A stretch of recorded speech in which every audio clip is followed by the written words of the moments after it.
kinds of organizations.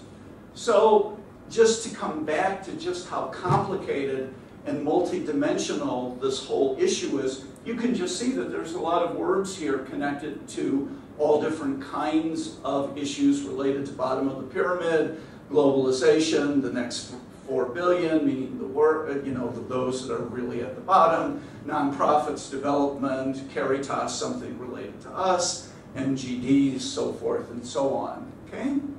So at the same time that this was going forward, we had another development. We had Mohammed Yunus and his idea of microfinance. Don't need to say anything more about that. And this whole idea of social enterprises. Okay? Social enterprises, a new way of thinking about the role of organizations and how they manage social goals by bringing business perspectives to bear on them. Okay? And finally, just to show the vitality that happens as we're thinking about how to deal with poor individuals, there's also design perspectives. That people that study design in art schools are figuring out ways of making it easy to get water.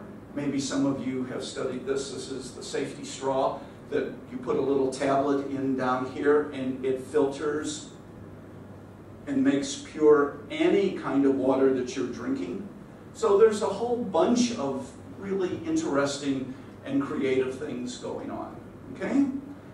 So one of the things that I like to do in class is I like to do some of these mind maps, and here's a mind map or a concept map of base of the pyramid, poverty related stuff. And you can just take a minute to look at it and you can see that it's got all of these different connections to it. There's marketing, there's, here we are here, there's strategy. This is just this big, hairy topic. Okay, so this mind map, this concept map will be important for us, and I actually have a copy of this for you. But notice, all of the 8 Millennium Development Goals, from poverty and hunger, education, gender equality, and so on, have a huge number of connections. And the thing I'd like you to think about as you're looking at this is that there's a business solution or a business opportunity for every statement on here. There's some kind of business opportunity for everything up here, okay? And actually, we're going to work on some of that tonight, okay? But at the same time that all of this stuff was going on in terms of our thinking about the poor and social progress and human development, the world was kind of coming to an end, or the financial world was coming to an end. And as we know, in about 2000, beginning in 2005, 2007, there was this huge financial crisis. Okay? So I'd like to just spend a minute talking about the financial crisis. So here's the financial crisis, Twitter style, in a very, very large nutshell. What was the financial crisis all about? It was about that money was lent to buy houses in the United States that couldn't be and wasn't going to be paid back. That's it in a big nutshell. So US investors panicked, global investors did the same, and contagion and meltdown was experienced on a grand scale, on a global scale. More specifically, investments were made in mortgages, and those couldn't be paid back. In some cases, this was huge leverage, meaning we put a lot of money up to, as a bet, and the bet wasn't going to, we weren't going to get any money from the bet. Investments became far less than they were worth, and in some cases, this drove a number of companies into bankruptcy. Okay? And so, why should we care?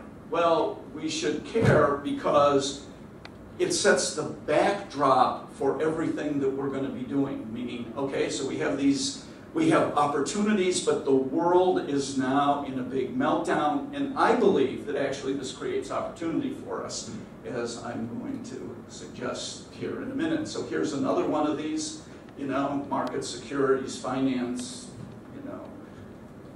blah, blah, blah, blah, blah. And this was kind of the world, a picture of the world at the end of 2007 going into 2008. Okay?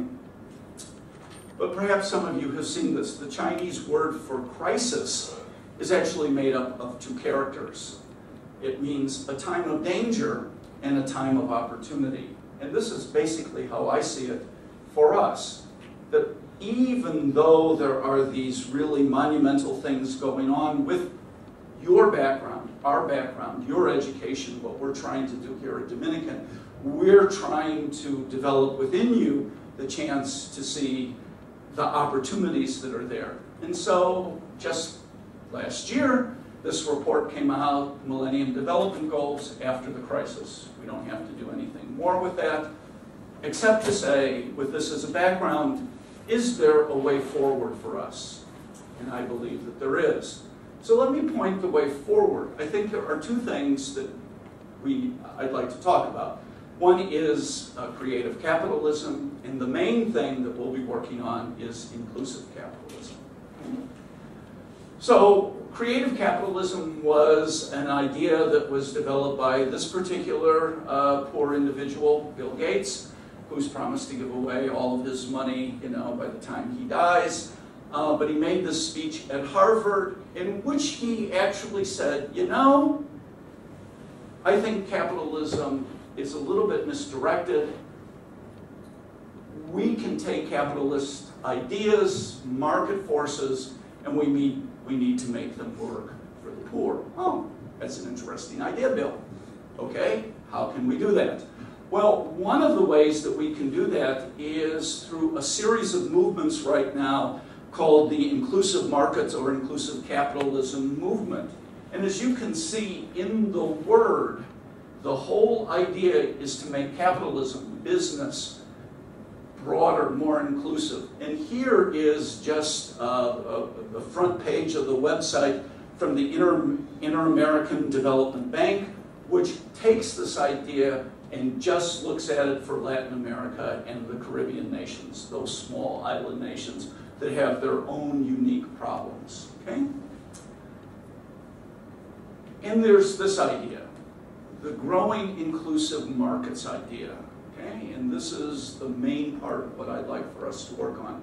So the whole idea here of growing inclusive markets is to demonstrate how doing business with the poor can be good for poor people and good for business.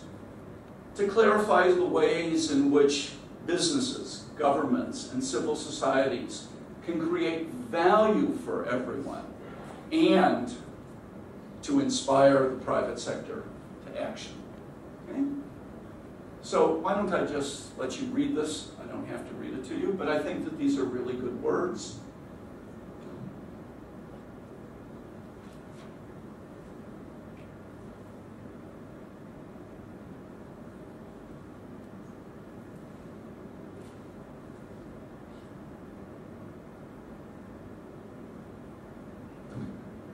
So essentially, with the right perspective and the right set of tools, we can have a win-win, a better than a zero-sum game in which business, organizations, and the poor really flourish, and everyone is made better. And so, just in 2 slides, here are some things, opportunities for businesses by working with the poor. This is an especially important one. And here are some things, here's how the poor benefit. Meeting basic needs, increasing incomes, empowering communities, and we help move out of that big poverty cycle. Okay? At Dominican, we're pretty well situated here in that we are really way up here. We know that philanthropy and corporate social responsibility are now leading us to pro-poor business models and this whole idea of building inclusive markets.